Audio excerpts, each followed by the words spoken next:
Mark 4. He began to teach again by the sea, and such a very large crowd gathered to him that he got into a boat in the sea and sat down.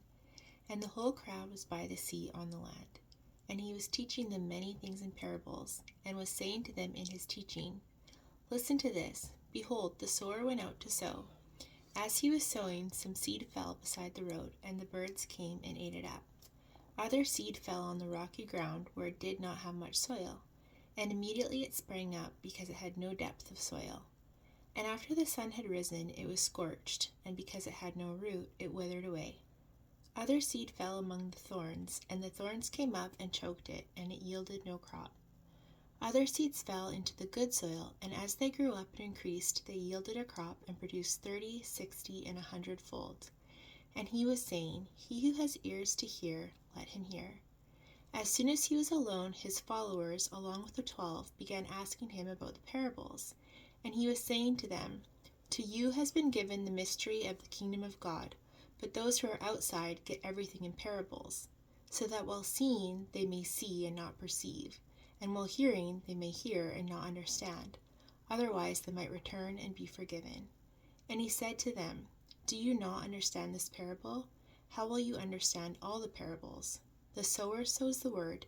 These are the ones who are beside the road, where the word is sown, and when they hear, immediately Satan comes and takes away the word which has been sown in them.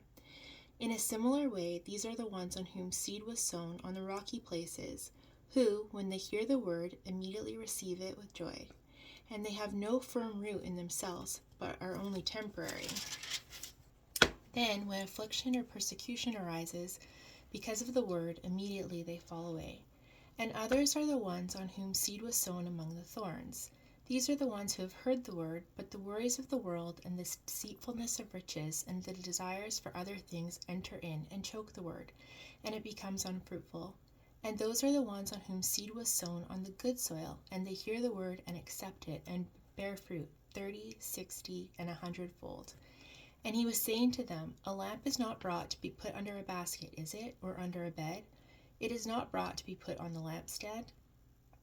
For nothing is hidden except to be revealed, nor has anything been secret but that it would come to light.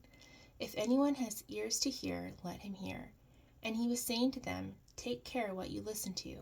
By your standard of measure it will be measured to you, and more will be given you besides. For whoever has, to him more shall be given, and whoever does not have, even what he has shall be taken away from him. And he was saying, The kingdom of God is like a man who casts seed upon the soil. And he goes to bed at night and gets up by day, and the seed sprouts and grows. How, he himself does not know. The soil produces crops by itself, first the blade, then the head, then the mature grain in the head.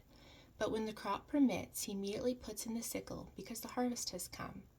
And he said, How shall we picture the kingdom of God, or by what parable shall we present it? It is like a mustard seed, which, when sown upon the soil, though it is smaller than all the seeds that are upon the soil, yet when it is sown, it grows up and becomes larger than all the garden plants, and forms large branches, so that the birds of the air can nest under its shade. With many such parables he was speaking the word to them, so far as they were able to hear it. And he did not speak to them without a parable, but he was explaining everything privately to his own disciples. On that day when evening came, he said to them, Let us go over to the other side. Leaving the crowd, they took him along with them in the boat, just as he was, and other boats were with him. And there arose a fierce gale of wind, and the waves were breaking over the boat so much that the boat was already filling up. Jesus himself was in the stern, asleep on the cushion, and they woke him and said to him, Teacher, do you not care that we are perishing? And he got up and rebuked the wind and said to the sea, Hush, be still. And the wind died down, and it became perfectly calm. And he said to them, Why are you afraid? Do you still have no faith? They became very much afraid, and said to one another, Who then is this, that even the wind and the sea obey him?